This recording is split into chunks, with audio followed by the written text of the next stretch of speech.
आप जानते हैं अभी हम लोग विक्रमशिला विश्वविद्यालय के परिसर में हैं और पूरे वीडियो के साथ बने रहिएगा। पूरा विश्वविद्यालय का टूर कराएंगे और साथ ही साथ वो सारी जानकारियाँ देंगे जो हमें जाननी चाहिए।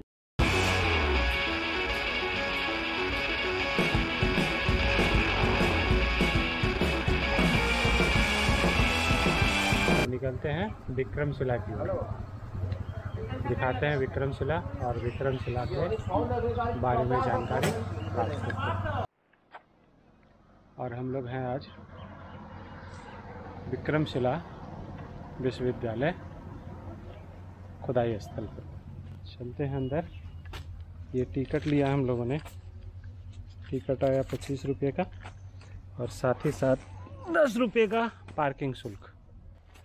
उत्खनित अवशेष, बैठने की सुविधा, प्रसाधन, पेयजल, कार्यालय, संग्रहालय, यानी पहले पड़ेगा म्यूजियम और सबसे लास्ट में आपको विश्वविद्यालय का अवशेष। सामने आपका भारत का तिरंगा। ये कुछ भव्य विश्वविद्यालय का भग्नावशेष दिख रहा है और यहाँ पर कुछ इन्फॉर्मेशन दिया हुआ है। इस तरह का भग्नावशेष हम लोगों ने अभी तुरंत बटेश्वर स्थान पर भी देखा था। हाँ, देखिए नाली की कितनी सुंदर व्यवस्था रही है उस समय। और ASI के द्वारा बराबर पैच वर्क जो कुछ टूट फूट जाता है किया जाता है और वो पुराने स्वरूप में लाने की कोशिश की जाती है। और ये है मनौती स्तूप। वो पीछे कोई स्तूप बना हुआ था, अब तो खैर सब इतिहास ही है। ये कुछ बड़ा सा स्तंभ खंडित है। विक्रमशिला विश्वविद्यालय जो है वो मूलतः आपको बिहार जो है भिक्षुओं के लिए ही बनाया गया था, पठन पाठन के लिए और ध्यान वगैरह करने के लिए और ज्ञान अर्जित करने के लिए। और इसमें जो है विद्यार्थियों के रहने के लिए लगभग 330 मीटर के वर्गाकार वाला कक्ष है, जिसमें कुल 208 कक्ष हैं। और उन कक्षों में जो है छात्र रहा करते थे और 400 गुना 400 वर्ग कक्ष वाले जो है 52 कक्ष एक ही। अब सोचिए इतना बड़ा जो है कैसे उस ज़माने में बनाया गया होगा स्ट्रक्चर। और स्तंभ है, ये कीर्ति स्तंभ कहीं दूसरे जगह था और जिसे जब ध्वस्त किया गया तो तोड़ने का प्रमाण मिलता है इसको। मुख्य भवन जाने का रास्ता। जितने भी भवन थे, चाहे छात्रों के रहने के लिए बने हो या अध्यापकों के, वो आपस में एक दूसरे से जुड़े हुए थे। और 2 मंदिर थी अभी तक जो पता चला है, जिसमें एक तिब्बती मंदिर और एक हिंदू मंदिर था।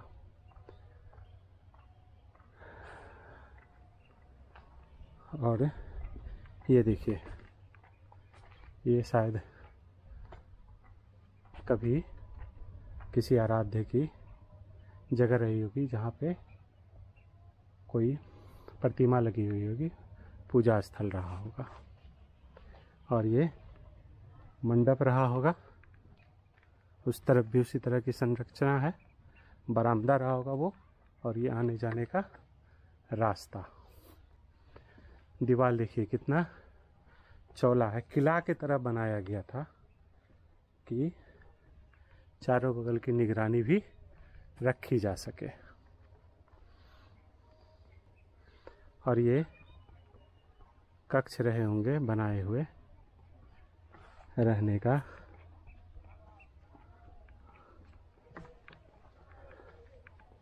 कितनी विशाल संरचना को ध्वस्त कर दिया गया।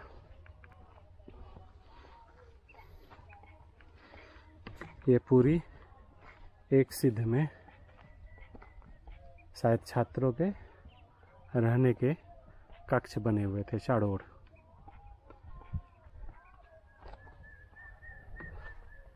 और कक्ष की दीवारें इतनी मोटी शायद इसलिए रखा गया था कि कमरे जो है एयर कंडीशनड रह सके, गर्मी महसूस न हो, इसलिए दीवार की मोटाई ज़्यादा रखी गई और बाहर की कोई आवाज़ भी परेशानी, अध्ययन में कोई दखल न डाले। हो सकता है ये भी एक कारण रहा होगा। और ये जिस पे हम लोग चल रहे हैं ये बारामदा रहा होगा। और ये मेहराब, घेराबंदी, सेम स्ट्रक्चर आपका उस तरफ भी है। ये चारों ओर मुख्य स्तूप पूरे बिहार का, विक्रमशिला विश्वविद्यालय विक्रमशिला बिहार का मुख्य स्तूप ये है। और हम लोग वो ऐतिहासिक शिक्षा के मंदिर में कदम से कदम बढ़ा रहे हैं।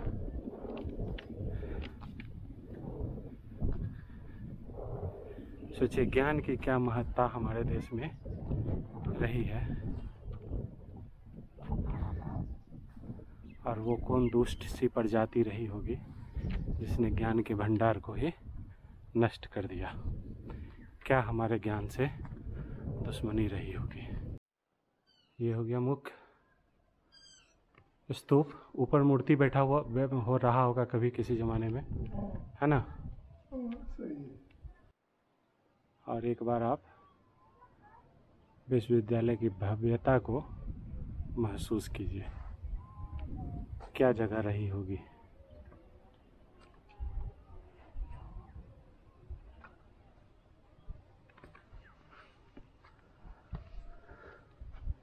और ये दीवार तो 5 फीट से कम नहीं होगा। हाँ,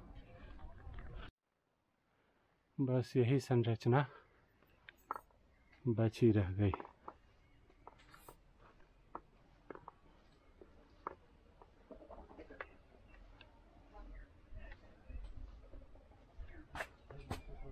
ये क्या मधुमक्खी अपना छत्ता बना रहा है वहाँ।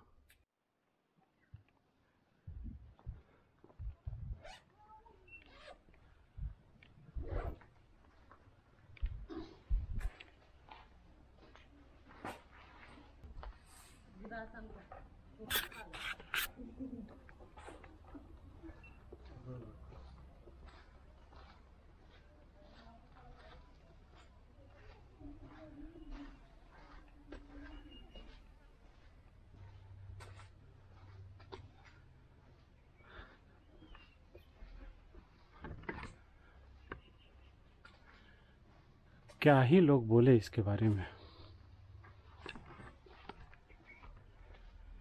ये भव्यता उस समय, आज भी अगर ये जिंदा होता विश्वविद्यालय तो छात्रों से भरा हुआ। मुख्य विहार के चारों ओर कक्ष बने हुए हैं और सिर्फ यही बचा हुआ रह गया। और ये मंडप, कभी ये स्तंभ हुआ रहे होंगे, तोड़ा तो गया ही, साथ ही साथ इनके जगहों को भी बदल करके पहचान ही बदलने की कोशिश की गई। तो कैसा लग रहा है आपको ये ब्लॉग, एक बार कमेंट करके बताइएगा।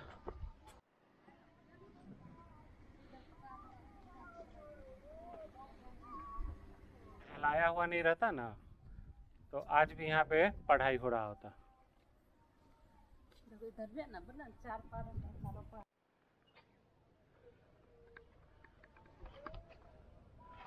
कोशिश तो बहुत की गई होगी। और ये देखिए हर मूर्ति का खास करके मुंह तोड़ा गया कि पहचान ही खत्म हो जाए।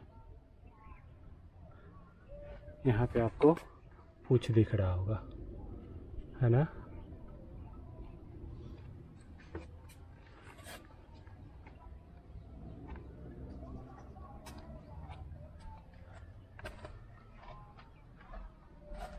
सोचिए एक ऐसी ईंट है जो आज भी अपनी आकृति को दिखा रही है। और देखिए बारिश का पानी निकलने के लिए नाला, और ये नीचे एक पत्थर रखा हुआ है जिसमें पानी आकर के गिरे, फर्श को नुकसान ना पहुंचाए। यहाँ भी लोग देखिए इस तरह की जगहों को भी लोग गंदा करके जाते हैं। सुधरो भाई सुधरो,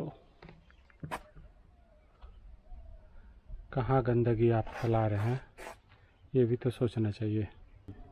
और ये वीडियो हम 2 पार्ट में बनाएंगे। एक में तो आपको विश्वविद्यालय दिखाएंगे और इतिहास के बारे में बताएंगे, और कुछ अलग से बात करेंगे हम लोग एक और वीडियो में। आखिर इस विश्वविद्यालय को जलाया क्यों गया और क्या प्रयोजन रहा होगा।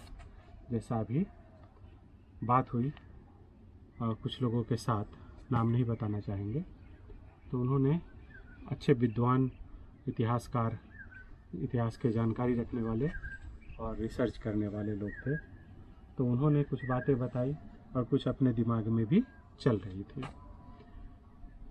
तो ये विश्वविद्यालय के बारे में अभी हम लोग बात करेंगे। सिर्फ विक्रमशिला विश्वविद्यालय या विक्रमशिला विहार, तभी विहार ही कहा जाता था।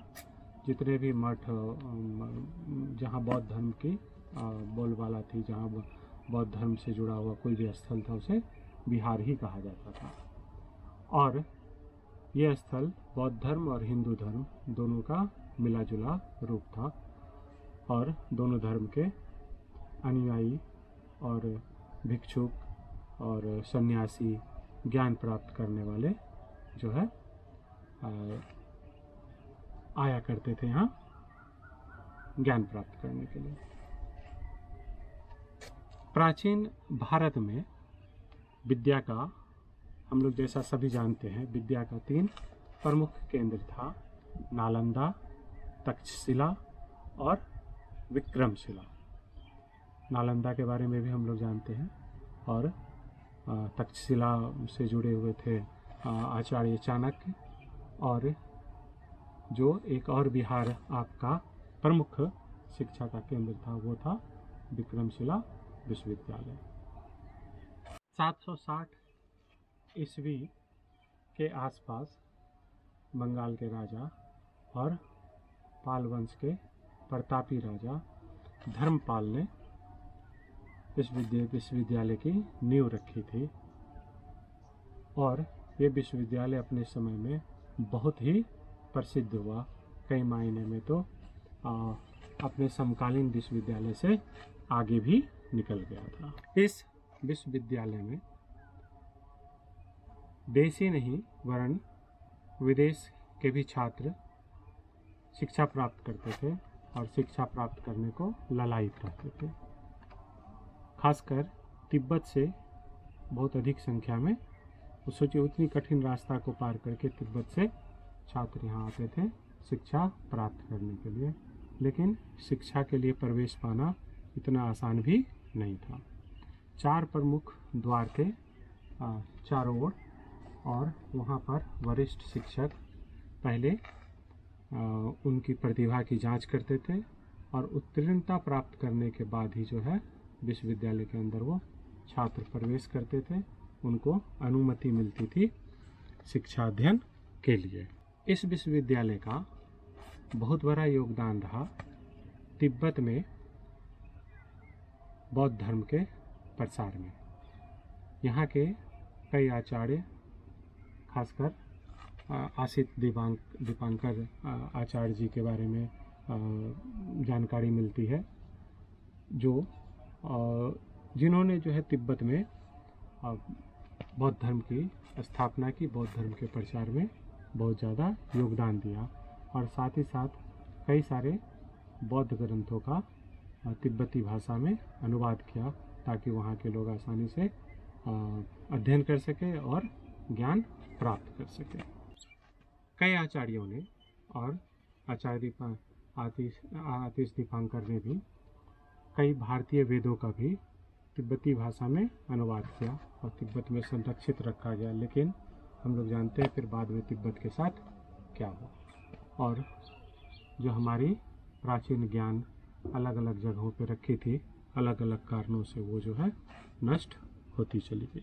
इस विश्वविद्यालय में लगभग 300 शिक्षकों और 1000 से ज़्यादा छात्रों के रहने और पठन पाठन की सुविधा उस समय उपलब्ध थी।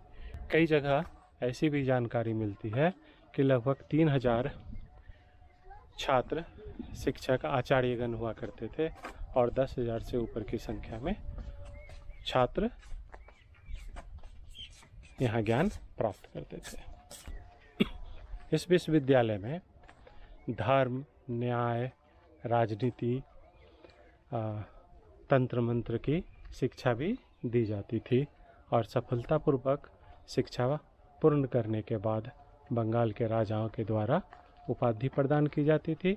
साथ ही साथ उज्जवल भविष्य के लिए और अपने और विश्वविद्यालय के काम को आगे बढ़ाएं, इनके लिए बहुत सारा उत्तीर्ण और छात्रों को पुरस्कार भी प्रदान किया जाता था और उपहार स्वरूप बहुत कुछ उन्हें प्रदान की जाती थी।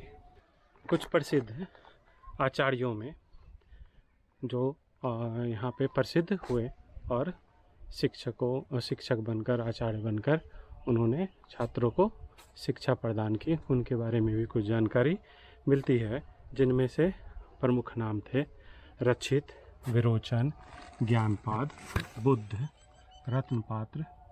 और आप यहाँ आएंगे तो आपको लगभग सभी जगह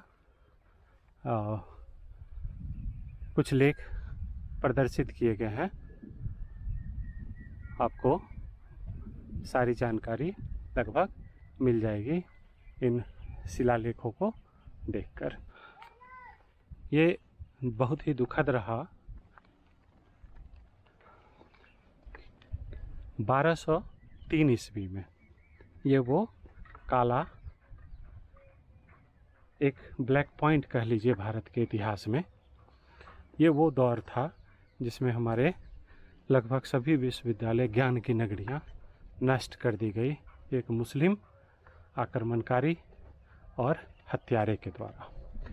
नाम था उसका बख्तियार खिलजी।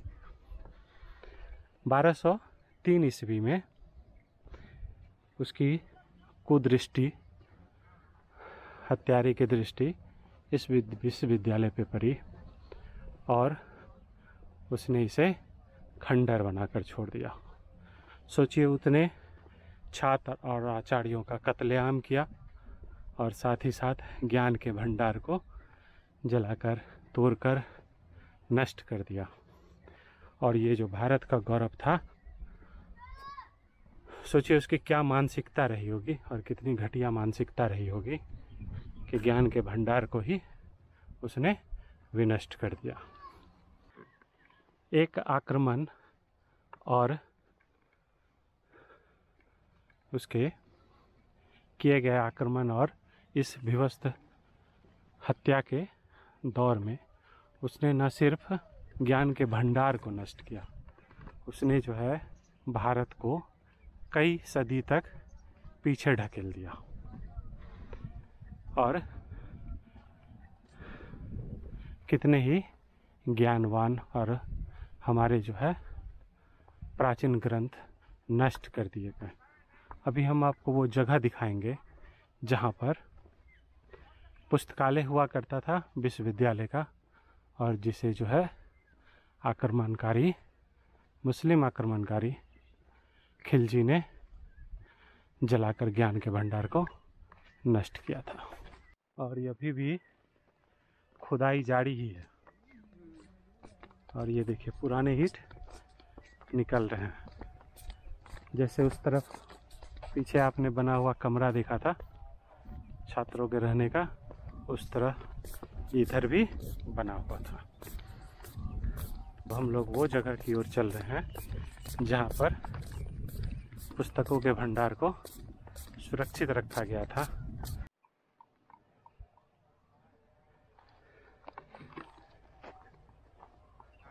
ये यहाँ पे बना हुआ था आपका पुस्तकालय।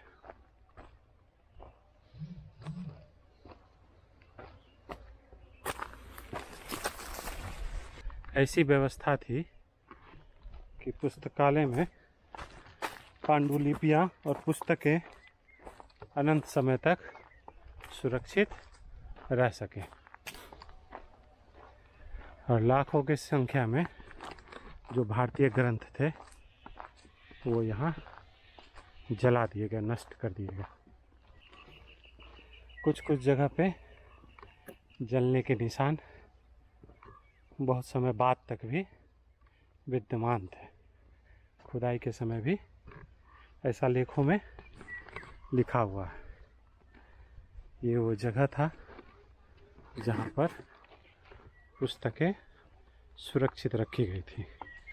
ये बीच में ऊंचा दीवार रहा होगा कभी, और रखने के लिए ज़रूर ताखा, सेल्फ, जो भी कह लीजिए, उस समय बना हुआ होगा।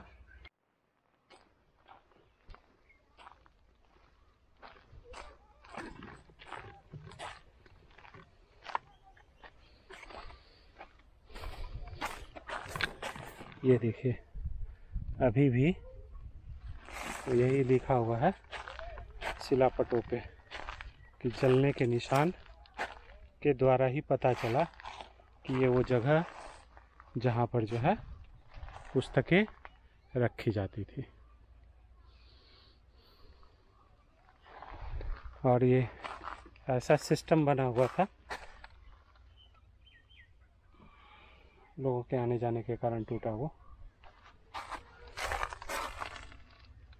पानियों का प्रवाह इस तरह से क्या कराया जाता था कि ठंडक बनी रहे और पुस्तक जो है कभी खराब, या पांडुलिपियाँ कभी खराब ना हो। आप इस जगह के बारे में घर में बैठ कर के इसकी कल्पना नहीं कर सकते हैं। इसके बारे में आप नहीं सोच सकते हैं।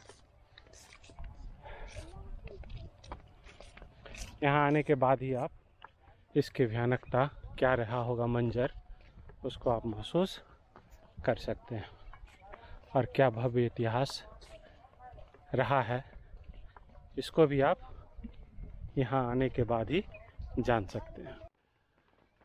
और हम लोग वापस चल रहे हैं।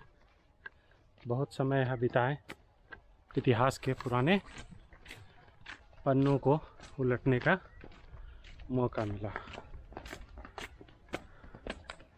ज़रूर आइए आप भी और अनुभव कीजिए उस विरासत की। अगर ये वीडियो में दिए गए इन्फॉर्मेशन आपको कुछ अच्छे लगे, आपको अच्छा लगा हो, तो वीडियो को लाइक शेयर कीजिए ज़रूर। और कुछ त्रुटियां हो तो कमेंट कीजिए।